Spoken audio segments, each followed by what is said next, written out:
Hello everyone, and welcome back to the channel. Today we're diving deep into a story that sits right at the intersection of hard science and mind-bending speculation. It involves a mysterious visitor from the depths of space, a sudden, unexplained burst of speed, and a controversial theory from a top Harvard astronomer that has the scientific community buzzing. We are talking about the comet 3IATLAS, and the provocative idea that it might not be a comet at all, but a piece of alien technology. So, what exactly is 3IATLAS? Let's start with the basics. Discovered back in December 2019, 3IATLAS, also known by its more technical name C2019Y4, was initially just another faint smudge in the sky. But astronomers quickly realized it was on a remarkable journey, an orbit that would take it incredibly close to our sun. As it got closer, it brightened dramatically, and for a while, it looked like it might become one of the most spectacular comets visible to the naked eye in decades. But then, things got weird. Instead of putting on a grand show, the comet started to fall apart. It fragmented into multiple pieces, dimming into a celestial ghost of its former self.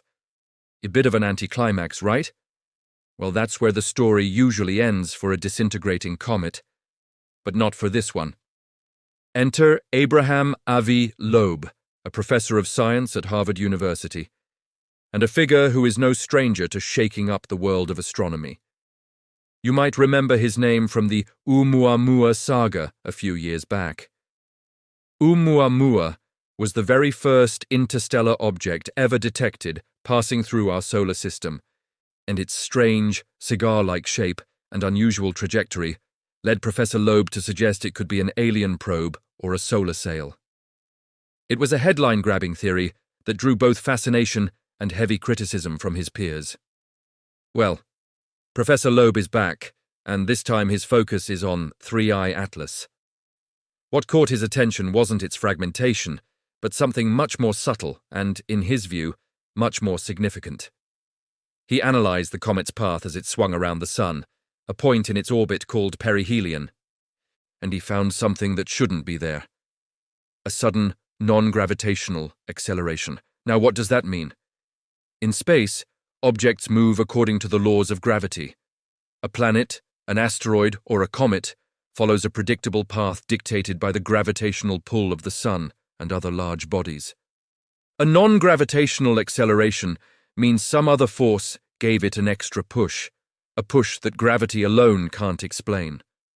For regular comets, this isn't actually that unusual. As a comet, which is essentially a big dirty snowball, gets close to the sun, the ice on its surface turns directly into gas in a process called sublimation. This process creates jets of gas and dust that stream off the comet, and these jets can act like tiny rocket thrusters, giving the comet a gentle push and altering its orbit. This is called outgassing, and it's a well-understood phenomenon. Here's the crux of Loeb's argument. He ran the numbers. He calculated just how much outgassing would be needed to produce the specific acceleration observed in 3IATLAS. His conclusion: the comet would have had to lose a significant chunk of its mass, he estimated at least 10%, in a very short period of time to get that kind of push. And if it shed that much material, we should have seen the evidence. A massive, dense cloud of gas and dust should have surrounded the comet's fragments, especially when astronomers were observing it closely in November and December. But here's the kicker: they didn't see that. The area around the fragments was relatively clear, so we have a push without a visible rocket engine. We have an effect without a clear, observable cause.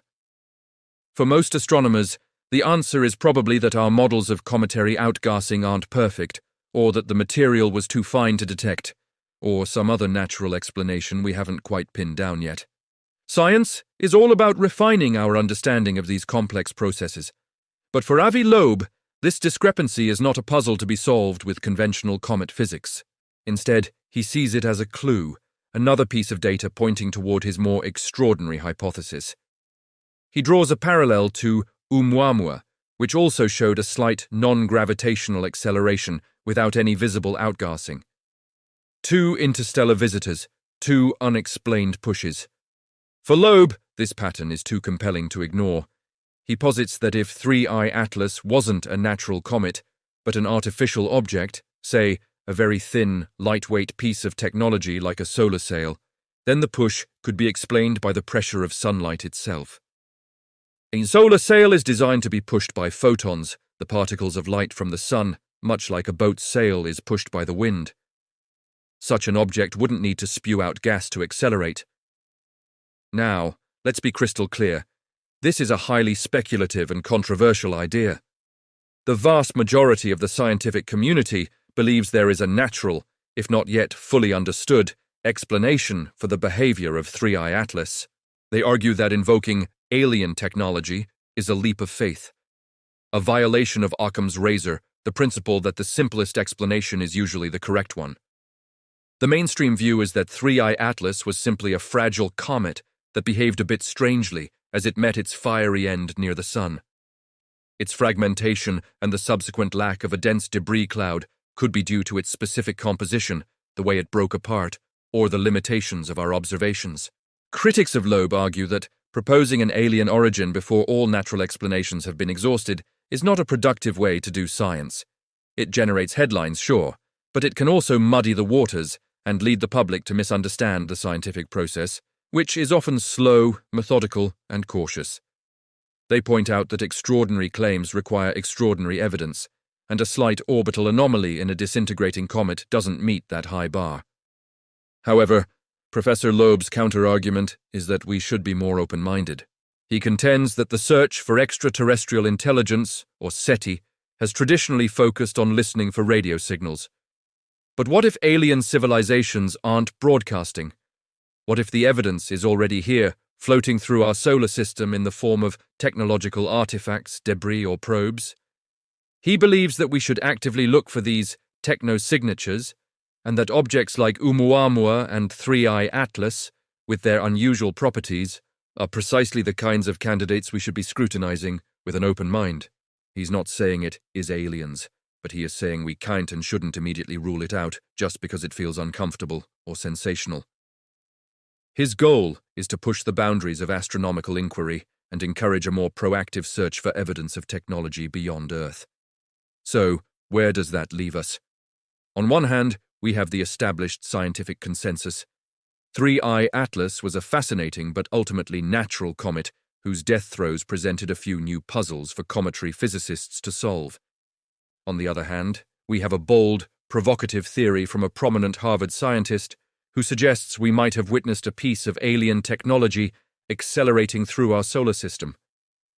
He believes the lack of visible outgassing to explain the comet's push is a smoking gun, or at least a very suspicious clue. Ultimately, the story of 3IATLAS is a fantastic example of how science works.